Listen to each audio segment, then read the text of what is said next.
Magandang oras mga ka-good news. Merong nag-viral na video kina Kabayan Noli de Castro at kay Attorney Torion. Ito yung attorney ni Kibuloy. Merong heated debate tungkol sa kung bakit hindi pa rin lumilitaw o hindi haharap sa husgado itong si Kibuloy. Atin pakinggan ang kanilang debate. Hindi maintindihan masyado sa mga non-lawyers, pero it is within our rule of law po na option niya yon, questionin niya yung information, invalid yun, yung warrant of arrest, questionin. At kung ma-deny, pwede kami aakyat sa Court of Appeals. At kung mag-grant po ng Court of Appeals na invalid pala yung information at saka warrant of arrest, then wala nang kaso.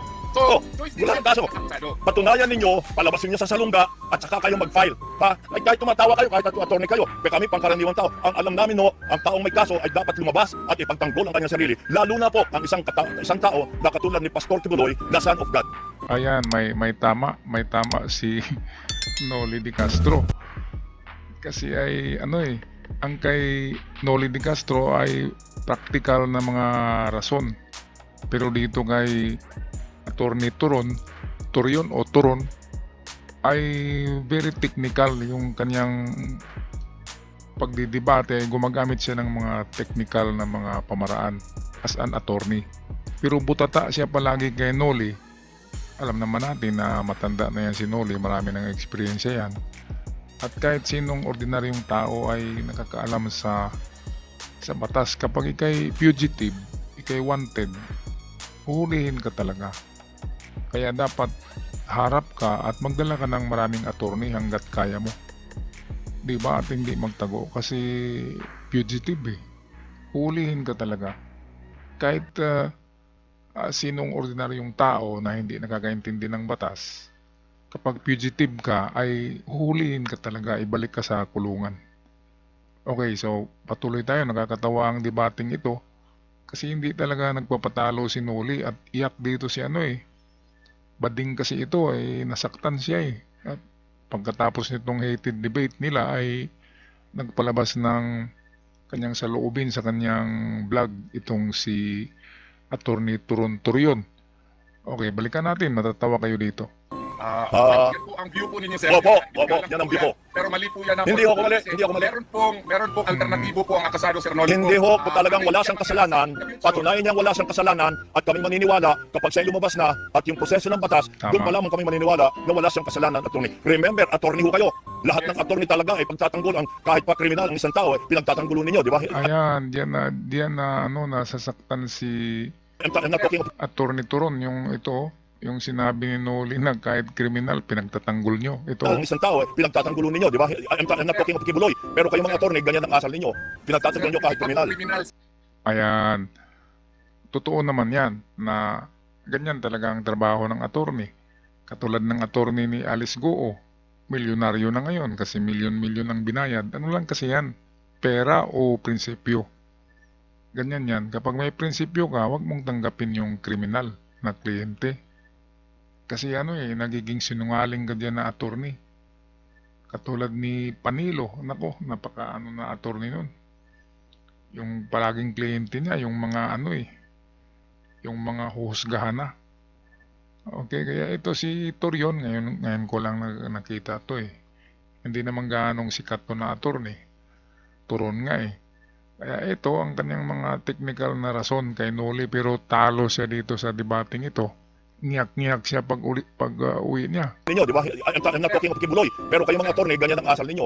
Pinagtatanggol nyo kahit kriminal. Si Pastor. Hindi ko sinasabing si Pastor nga. Makinig ko kayo.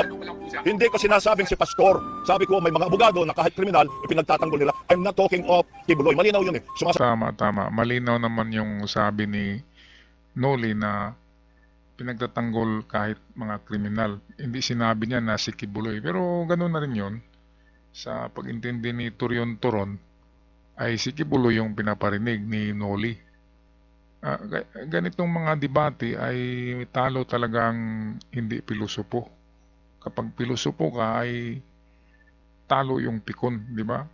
Ang pikon ay laging talo. Okay?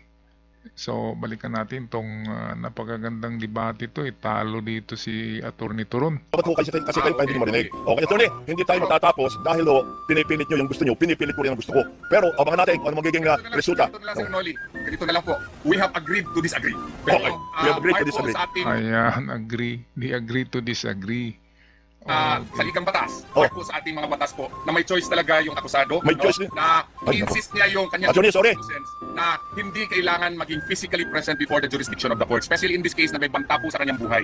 At saka may threat Anong po banta? na i-extraordinarily render siya doon sa United States of America. Sana po, galangin din natin yung kanyang desisyon kasi I could not impose my choice to my client po. No? Okay, tama naman na may choice si Kibuloy. Pero sa mata ng batas, dahil nagtatago siya, hindi siya nagpapahuli, hindi nagpapakita, ay siya ay fugitive. At kapag pugante ka o fugitive under the law, ay wanted ka na talaga. At meron ka ng reward. At ikukulong ka. Dahil tumatakbo ka, ang pagtatago kasi sa batas ay admission of guilt. Ito ang hindi alam ni Turion eh. Kapag nagtatago ka na sa batas, lalo na kapag talagang hinahanap ka na, alam mo na may warrant ka na, may search warrant, warrant of arrest, at tumatakbo ka pa rin, ibig sabihin, guilty ka, admission of guilt. Ang ibig sabihin niyan ay you fought the law. Ayan, kinalaban mo na ang batas. Kaya ang kahantungan niyan ay kulungan talaga. Yan. Si Turon kasi ayaw niyang matalo siya kasi attorney siya.